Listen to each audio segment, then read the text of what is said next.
జూబ్లీహిల్స్ తెలంగాణలో అందరి దృష్టి కేంద్రీకృతమైన నియోజకవర్గం. ఇక్కడ వరుస విజయాలతో జోరు మీదున్న కారు పార్టీ ఈసారి ప్రత్యర్థులను కంగారెత్తిస్తోంది. మరోసారి నియోజకవర్గంలో గులాబీ జెండా రెపరెపలాడించేందుకు సిద్ధమవుతోంది. ఈ నేపథ్యంలో గోపీనాథ్ సేవలను జనమంతా గుర్తు చేసుకుంటున్నారు. అభివృద్ధి సంక్షేమం కోసం ఆయన పరితపించిన తీరును కొనియాడుతున్నారు. మరోవైపు జూబ్లీహిల్స్ నియోజకవర్గంలో ఇప్పుడు ఎక్కడ చూసినా రేవంత్ వైఫల్యాలపైన చర్చ జరుగుతోంది. మాయమాటలతో మోసం చేసిన కాంగ్రెస్ కు తగిన శాస్తి చేసేందుకు సిద్ధంగా ఉన్నామని చెప్తున్నారు. అలాగే అబద్ధాల రేవంత్ సర్కారు మూతోడు జవాబిస్తామని తేల్చి చెప్తున్నారు.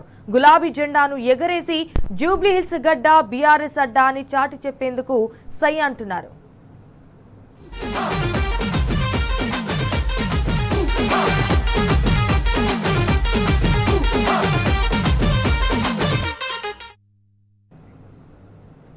జూబ్లీహిల్స్ గులాబీమయమైంది.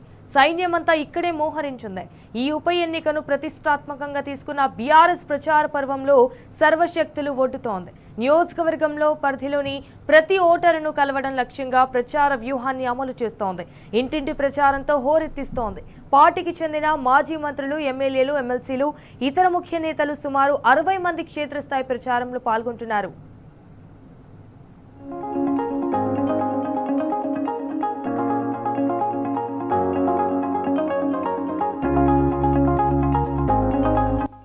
జూబ్లీహిల్స్ లో గులాబీ పరిమళాలు. నియోజకవర్గంలోనే మోహరించిన సైన్యం. ప్రతి ఓటరును ప్రత్యక్షంగా కలుస్తున్న నేతలు. ఇంటింటి ప్రచారంతో హోరెత్తిస్తున్న గులాబీ సైన్యం.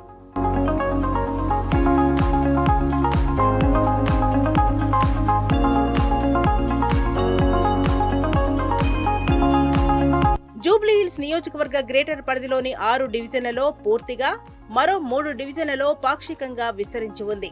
యూసఫ్గూడ, రహమత్ నగర్, ఎర్రగడ్డ, వెంగళరావు నగర్, షేక్పేట్, బోరుబండ డివిజన్లు పూర్తిగా, శ్రీనగర్ కాలనీ, వెంకటేశ్వర కాలనీ, సోమాజిగూడ డివిజన్లు పాక్షికంగా ఈ నియోజకవర్గంలో ఉన్నాయి. డివిజన్ వారీగా ఇప్పటికే 3 ఎమ్మెల్యేలు, 3 ఎమ్మెల్సీలకు ఇన్ఛార్జి బాధ్యతలు అప్పగించారు.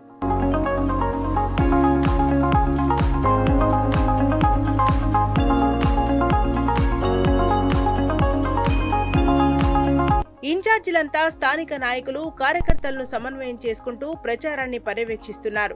బయట నియోజకవర్గాల నుంచి వచ్చిన 60 మంది ముఖ్య నేతలకు 3 లేదా 4 పోలింగ్ బూతుల పరిధిలో ప్రచార బాధ్యతలు అప్పగించారు. ఒక్కో ముఖ్య నేత తమతో పాటు వచ్చిన అనుచరులతో కలిసి తనకు కేటాయించిన బూతులలో ప్రచారం చేస్తున్నారు. అలాగే బయట నుంచి సుమారు 1000 మంది జెడ్పీటీసీ, ఎంపీపీ స్థాయి నేతలు ప్రచారానికి తరలివచ్చినట్లు సమాచారం. పార్టీ వర్కింగ్ ప్రెసిడెంట్ కేటీఆర్ బూతుల వారీగా ముఖాముఖి సమావేశం నిర్వహించి ఇన్ఛార్జీలకు ప్రచార వ్యూహంపై దిశానిర్దేశం చేస్తున్నారు. భారీగా నకిలీ ఓటర్లు నమోదయ్యారని ఆరోపిస్తున్న బీఆర్ఎస్ ఓటర్ల జాబితాను వడపోస్తూ అసలైన ఓటర్లను చేరుకోవాలని భావిస్తోంది. అటు మరోవైపు చాలా మంది జూబ్లీహిల్స్ ప్రజలు కాంగ్రెస్ ప్రభుత్వంపై భగ్గుమంటున్నారు.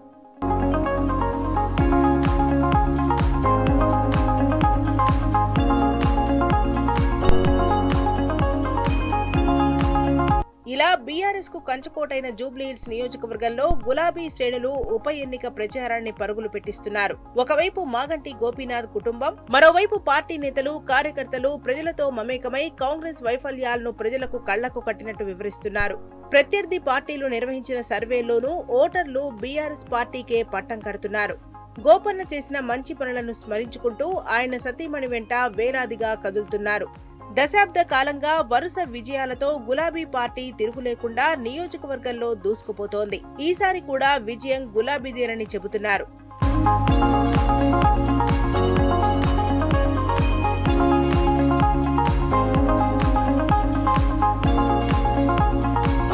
గులాబీ పార్టీ ప్రత్యర్థి పార్టీలకు అందరంత దూరంలో ముందున్నది. ఎన్నికల బరిలో ప్రత్యర్థి పార్టీలు ఎన్ని కుయుక్తులు పన్నినా, అడ్డదారిలో కలిసి నడిచినా బీఆర్ఎస్ పార్టీ ముందు నిలవలేకపోతున్నాయి. దశాబ్దానికి పైగా గులాబీ జెండాను ఇక్కడి ఓటర్లు హక్కున చేర్చుకుంటూ వస్తున్న జూబ్లీహిల్స్ జనం ఈసారి కూడా బీఆర్ఎస్ పార్టీకే పట్టం కడతామని తేల్చి చెబుతున్నారు. హ్యాట్రిక్ ఎమ్మెల్యేల జాబితాలో ఒకరుగా నిలిచిన గోపీనాథ్ సారథ్యంలో సంక్షేమం, అభివృద్ధి పథకాలతో ప్రజల గుండెల్లో బీఆర్ఎస్ చెక్కుచెదరని స్థానాన్ని సంపాదించుకున్నదని గుర్తు చేసుకుంటున్నారు.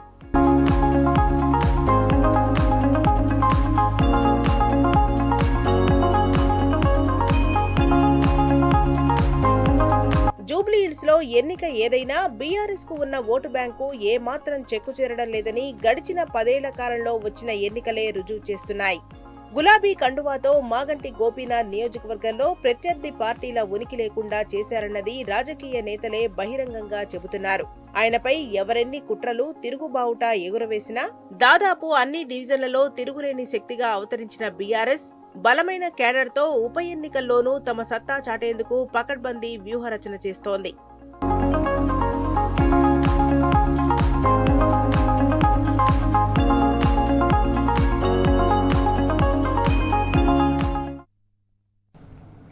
ఇటు బీఆర్ఎస్ పార్టీ కంచుకోటగా పేరుగాంచిన జూబ్లీహిల్స్ అసెంబ్లీ నియోజకవర్గంలో ప్రచారం ఊపందుకుంది. ప్రత్యర్థి పార్టీలు నిర్వహించిన సర్వేల్లోనూ ఓటర్లు బీఆర్ఎస్ పార్టీకే పట్టం కడుతున్నారు. గోపన్న చేసిన మంచి పనులను స్మరించుకుంటూ ఆయన సతీమణి వెంట వేలాదిగా కదులుతున్నారు. దశాబ్ద కాలంగా వరుస విజయాలతో నియోజకవర్గంలో గులాబీ పార్టీ తిరుగు లేకుండా దూసుకుపోతోంది. ప్రత్యర్థి పార్టీలకు అందనంత దూరంలో ముందుకు సాగుతోంది. ఎన్నికల బరిలో ప్రత్యర్థి పార్టీలు ఎన్ని కుయుక్తులు పన్నినా అడ్డదారిలో కలిసి నడిచినా బీఆర్ఎస్ పార్టీ ముందు నిలవలేకపోతున్నాయి. మొత్తంగా జూబ్లీహిల్స్ జనం ఏమనుకుంటోంది, గ్రౌండ్ రియాలిటీ ఏంటి, మా ప్రతినిధి రంజిత్ ద్వారా తెలుసుకుందాం. గోపీనాథ్ మరణానంతరం జూబ్లీహిల్స్ లో ఉప ఎన్నికలు వచ్చాయి. ఉప ఎన్నికల్లో భాగంగానే ఇప్పటికే అభ్యర్థులు నామినేషన్ వేసి తిరస్కరణ కూడా మొదలైంది. కానీ ఇప్పుడే ఊపందుకుంది జూబ్లీహిల్స్ రాజకీయం. ఈ రాజకీయంలో ఇప్పటికీ కూడా బీఆర్ఎస్ పార్టీ కూడా ప్రచారంలో దూసుకెళ్తుంది. మన ప్రస్తుతానికి రెహమత్ నగర్ డివిజన్లో ఉన్నాం. ఇక్కడ ప్రజల నాడి ఎలా ఉందో తెలుసుకుందాం. ఇప్పుడు 40-50 ఏళ్ళ నుంచి మంచిగానే నడిచింది. వాటర్ కూడా మంచిగానే వచ్చింది. ఇప్పుడు ఈ కాంగ్రెస్ ఇచ్చినాక కొద్దిగా వాటర్ మళ్ళీ దెబ్బతిన్నది, తక్కువ వస్తుంది, నీళ్ళు వస్తలేవు సరిగా. పర్వాలే, తెలంగాణకి వేస్తాం, ఇంకేం ఈయనకే వేస్తాం, కేసీఆర్కి వేస్తాం. పాటుగా రెహమత్ నగర్ సంబంధించిన డివిజన్ వ్యక్తి ఉన్నారు. అన్న, గత 10 సంవత్సరాల పాలన ఎట్లుంది, ఇప్పుడు ఎట్లుంది? 10 సంవత్సరాల పాలన బాగుంది. ఈయన వచ్చిన తర్వాత ఏం పెడుతుండే, ఏం చేస్తుండే, ఏముంటుందో తెలుస్తలేదు. ఎక్కడ ఏముంటుందో ఏమవుతుందో తెలుస్తలేదు. ఇంతకుముందు కంటే ఒక విజన్ ఉండే, ఆ విజన్ వల్ల ఓ పద్ధతిగా వేసుకుంటూ పోతుంటే ఉన్నది.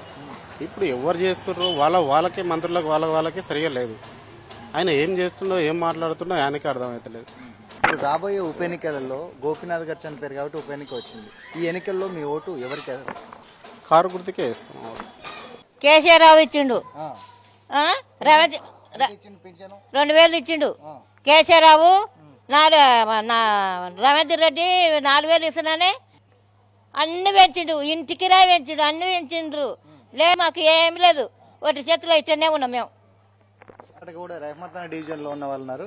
అక్క, ఇప్పటికే ఎలక్షన్లు వస్తున్నాయి. మాగంటి గోపీనాథ్ చనిపోయారు. ప్రస్తుతం ఇక్కడ అభివృద్ధి ఎట్లుంది? కేసీఆర్ పాలన ఉన్నప్పుడు ఎట్లుంది? కేసీఆర్ ఉన్నప్పుడే మంచిగా ఉండే, ఇప్పుడైతే ఏం బాలేదు. రేవంత్ రెడ్డి చేస్తా అని చెప్పిండు. ఏం చేసిండు? గ్యాస్ తగ్గిస్తా అని చెప్పిండు, పింఛన్ ఇస్తా అని చెప్పిండు, ఆడోళ్ళకి అది చేస్తా అన్ని ప్రతి ఒక్క మాట చెప్పిండు. కానీ అది ఏ మాట కూడా పక్కా చేయలేదు. ఏంది, బస్సులు ఒక్కటే ఫ్రీ చేసిండు ఆయన. దాని తప్ప ఏం చేసినా డబుల్ బెడ్రూమ్ ఇస్తా అని చెప్పిండు. డబుల్ బెడ్రూమ్ ఇచ్చిండా? ఇయ్యలేదు. కేసీఆర్ ఉన్నప్పుడైనా ఇల్లులు వచ్చినాయి. రానోళ్ళకు ఉన్నోళ్ళకే వస్తారు, ఉన్నోళ్ళకే ఇస్తారంటే రాలే, అవి కూడా రాలే, ఏం రాలేదు. మా ఆడపిల్లకి అది కూడా ఇస్తా అని చెప్పి అది కూడా ఇయ్యలేదు. ఏమేమో చేస్తా, అది చేస్తా, ఇది చేస్తా, నేను వస్తా అని చెప్పి వచ్చినాక 2 సంవత్సరాలు అయింది ఇప్పుడు వచ్చి. ఆయన ఏమైనా చేసిండా? ఇప్పుడు కేసీఆర్కే వేస్తాం మేమైతే. కేసీఆరే రావాలని ఉంది మాకైతే, వేరేది ఎవ్వరు. నగర్లో ఉన్న ప్రజలు వచ్చేసి అంటే ఎలా ఉంది ఇక్కడ? రేపు రాబోయే ఎన్నికలలో ఎవరు గెలుస్తారు, ఎవరికి ఓటు పడుతుంది? ఇప్పుడు 10 సంవత్సరాల నుంచి అయితే మాకు మాగంటి గోపీనాథ్ అన్నే మాకు ఏదన్నా ఉన్నా అన్ని చూస్తాడు. నీళ్లు కానీ ఏదన్నా చేయాలన్నా కూడా మేము అక్కడనే వెళ్ళి అడుగుతాం, అన్ని చేస్తాడు. భగవాన్ అచ్చా కరేగాతో సాధు బిచ్చా కరేగా అంటే ఇదేనేమో. తెలంగాణ తొలి ముఖ్యమంత్రి కేసీఆర్ ఎంతో ముందు చూపుతో రాష్ట్రాన్ని 10 ఏళ్లు పాలిస్తే లక్కీ సీఎం రేవంత్ తన 22 నెలల పాలనలో అన్నిటినీ వెనక్కి తన్నేశాడు. సమైక్య పాలనను మళ్లీ ముందుకు తెచ్చాడు. పట్నంలో పేదల గుళ్లను వదలట్లేదు. ఉపాధి కేంద్రాలను ఊసురు పనిపిస్తున్నాడు. అయితే పల్లెల్లో పేదల భూములను బలవంతంగా గుంజుకుంటున్నాడు. గరీబోళ్ల ఇండ్లను లాక్కుంటున్నాడు. పచ్చని పైర్లలో స్వైర విహారం చేస్తున్నాడు. కాదేది అణచివేతకు అనర్హం కాదన్నట్టు పాలిస్తున్నాడు. కేసీఆర్ జమానాలో 10 ఏళ్లు ప్రశాంతంగా ఉన్న రాష్ట్రంలో కాంగ్రెస్ 2 ఏళ్ల పాలనలో మన ప్రజల పరిస్థితి దినదిన గండంగా మారుతోంది. అందుకే అన్ని వర్గాలు రేవంత్ సర్కారుపై కదం తొక్కుతున్నాయి. తెలంగాణ అంతా ఏకమై తిరగబడుతోంది. జూబ్లీహిల్స్ ఉప ఎన్నికలో కాంగ్రెస్ పార్టీకి బుద్ధి చెప్పి పాలకుల కండ్లు తెరిపించేలా ప్రణాళికలు రచిస్తోంది. తెలంగాణ భూముల ధరలు ఎక్కడి నుంచి ఎక్కడికి పోయినాయి? చాలా మంది దుర్మార్గులు, దరిద్రులు, బుట్టచోరుగాళ్ళు, పనికి మాలినోళ్ళు తెలంగాణ రాష్ట్రం అయితే ధరలు పడిపోతాయి, భూములు అని మాట్లాడేది. పడిపోయినాయా, పెరిగినాయా? అసలు 20 లక్షల లోపల ఇవాళ భూమి దొరుకుతుందా తెలంగాణలో ఎక్కడన్నా? ఎక్కడి నుంచి ఎక్కడ పోయింది తెలంగాణ వాల్యూ, తెలంగాణ రైతు వాల్యూ? 5 ఎకరాలున్న తెలంగాణ రైతు ఇలా కోటీశ్వరుడు. అదే 7 ఏళ్ల కింద బిచ్చగాడు, వలస పోయిండు. పోలే, మనం చూడలే. 5 ఏళ్ల కింద 5 ఎకరాలున్న రైతేమో హైదరాబాద్ కూలి పనికి వచ్చిండు. ఇలా 5 ఎకరాలున్న రైతు తెలంగాణలో ఏ మారుమూలకు పోయినా, నువ్వు కాగజ్ నగర్ పోయినా, మక్తల్ పోయినా, గద్వాల్ పోయినా, భద్రాచలం పోయినా, మద్నూరు మన జుక్కలు పోయినా 20 లక్షల లోపల ఎకరం జాగా లేదు. రోడ్ సైడ్ ఉంటే 30 లక్షలు, 40 లక్షలు, 50 లక్షలు. రాజీవ్ రహదారి లాంటి రాష్ట్ర హైవేకో, నేషనల్ హైవేకో అంటే 3 కోట్లు, 4 కోట్లు ధర. తెలంగాణ రైతుల వాల్యూ పెరగలేయాల. ఆనాడు ఆంధ్రాలో ఎకరం అమ్మి ఇక్కడ 3 ఎకరాలు కొన్నారు. ఇలా మా నల్గొండ రైతులు హుజూర్ నగర్ నియోజకవర్గం నుంచి, మిర్యాలగూడ నియోజకవర్గం నుంచి ఎకరం అమ్మి ప్రకాశం జిల్లాలో పోయి 5 ఎకరాలు కొంటున్నారు, 4 ఎకరాలు కొంటున్నారు. తెలంగాణ రైతులు కాలు ఎగిరేసి ప్రకాశం జిల్లాలో కొంటున్నారు, కర్ణాటకలో కొంటున్నారు భూములు. 1 ఎకరం అమ్మి 3 ఎకరాలు, 2 ఎకరాలు కొంటున్నారు. ఈ ఫ్యాక్ట్ కాదా?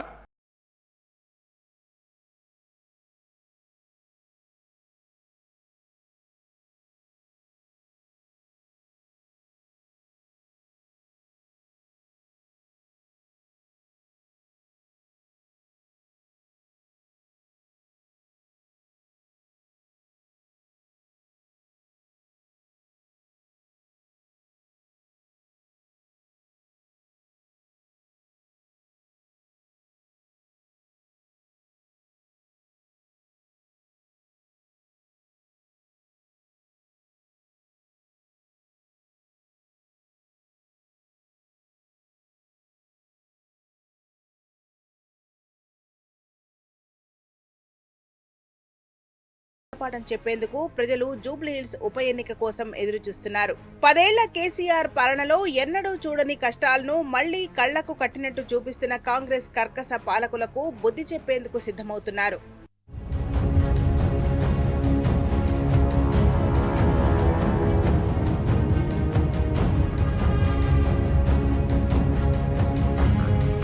రైతన్నలు, నిరుద్యోగులు, ప్రభుత్వ ఉద్యోగులు, టీచర్లు, మహిళలు, బడుగు బలహీన వర్గాలు, మైనార్టీలు, హైడ్రా బాధితులు, మూసీ బాధితులు ఒక్కరేమిటి, అన్ని వర్గాల్లో అసంతృప్తి రగులుతోంది. ప్రతి ఒక్కరిలో అసమ్మతి సెగ.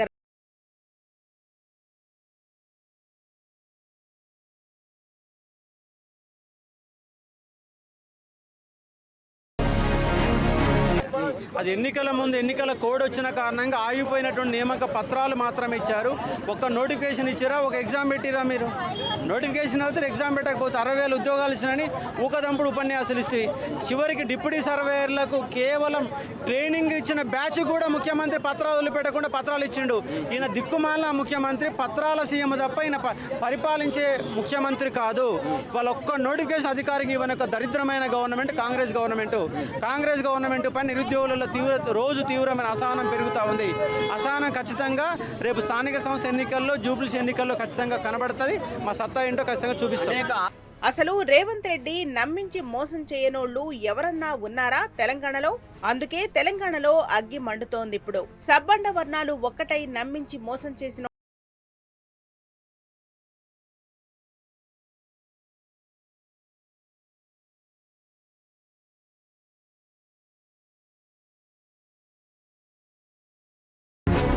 ఎడపాలను వచ్చినా కిందాకు వచ్చింది. ఆయన 15 ఏళ్ళు కానీ ఎందుకు మరి ఏం చేస్తాం? రైతు బంధు ఇస్తాను అది లేదా, 4,000 పింఛన్ ఇస్తాను అది లేదా, మళ్ళీ పోతే 2,500 మహిళలకు ఇస్తాను అది లేదు, అది గ్యాస్కి ఇస్తాను అది లేదు, కరెంట్ అది నీటిలో కొంతానికి అది లేదు. మనం ఆయన దగ్గరికి పోయి మాట్లాడేటట్లేమైతే మీ అసంటోళ్ళు పోయి అడిగితే మరి ఆడు ఏమంటాడో ఏం కథను మళ్ళీ వస్తాడు ఆడ వాళ్ళకేం పని వస్తాడు. ఇప్పుడు ఆయన ఏమంటట్లేము, ఇక గద్దెక్కిండు కథం ఏమంటారుగా సీట్ ఎక్కి పుడుతుంది అయినట్టు దాని పని. ఎన్నడో 40-50 ఏళ్ళ కింద కట్టుకునే ఇల్లు కూడా కొట్టడానికి గీడు ఒక్కడే పుట్టినాడే. ఇప్పుడు నీ శాతం అయితే చేయాలా లేకుంటే లేదు, కానీ 6 గ్యారంటీలు ఇస్తాను ఒక్కటి చక్కగా లేదు. నువ్వు మొత్తం ఎందుకు వేయాలి, సీట్ ఎందుకు ఎక్కాలి? దాదాపు 2 ఏళ్ల కాంగ్రెస్ పాలన అన్ని రంగాల్లో విఫలమైంది. తెలంగాణ ప్రజలు ఏకమై ఈ సర్కార్ ఉత్త బేకారున్నదంటూ మండిపడుతున్నారు. ఎవరూ మెచ్చుకునే పరిస్థితి లేదు. కాబట్టి ఈ గుంపు మేస్త్రి తన భుజం తానే తట్టుకుంటున్నాడు. తమది సుపరిపాలన అని డబ్బా కొట్టుకుంటున్నాడు. Revanth immaturity, incapability, negative attitude వల్ల రాష్ట్రంలో అన్ని రంగాల్లో ప్రతికూల వాతావరణం కనిపిస్తోంది. 2 ఏళ్ల కిందటి వరకు మంచి ఆర్థిక వృద్ధి సాధించి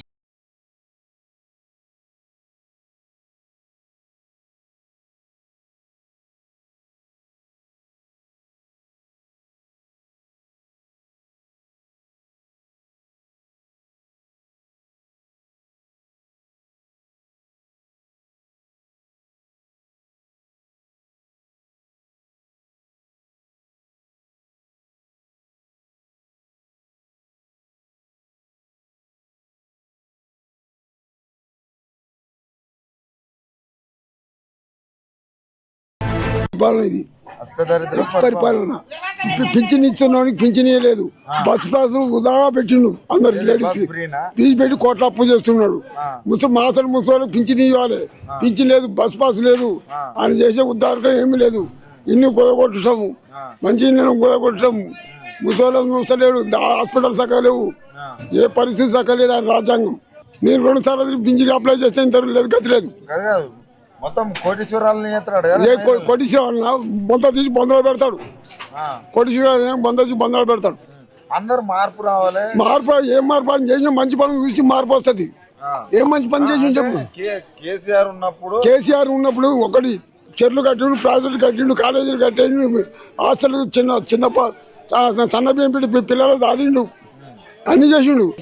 రైతుల పరిస్థితి చాలా ఘోరంగా. నేను ఇక్కడ ఉన్న రైతులు ఊళ్ళలో పోతే ఊళ్ళో మొత్తుకుంటున్నాను. వాళ్ళకు కేసీఆర్ నెలలో 6 నెలలకు ఒకసారి మాకు రైతు బంధు పడదు, అది పడదు, ఇది పడదు. ఇప్పుడు ఇది వచ్చాక ఏది లేదు. ఆఖరి హాస్టల్లో పోరాని కూడా తిని తినలేక చచ్చిపోతున్నాడు. ఏ పరిస్థితి? తెలుగు అయ్యా కట్టుకుండు ఆడు ఒక పరిస్థితి. ఇప్పుడు అడిచిపోయి ఇడుగులో కొడతారు న్యాయమేనా? ఇప్పుడు ఒక్కొక్క పైసా కూర్చోబెట్టి కొనుక్కుండు, ఇల్లు కట్టుకుండు, కిలో పెడితే న్యాయం కాదు. అది మరి ఓవరాల్ ఎట్లుంది? తులం బంగారం కానీ ఆయన ఏమిస్తాడు? కానిపని అది. అన్ని చెప్పిన మాటలన్నీ కానిపని. అది సంవత్సర కాలం నడుస్తాం కానీ ఆడు ఇయ్యాడు, అది కాదు. అది ఇస్తానే కొలకి ఇదే చెప్పే కానీ ఇచ్చలేదు. పాలన చేతకాకనే రేవంత్ కాలం వెళ్లబుచ్చుతున్నాడు. అధికారంలోకి వచ్చి 2 ఏళ్లు కావస్తున్నా బూతు పురాణాలు మారడం లేదు. ఇంకా ప్రతిపక్షంలో ఉన్నట్టే మాట్లాడుతున్నాడు. ప్రజలకిచ్చిన హామీలను మరిపించేందుకు కొత్త నాట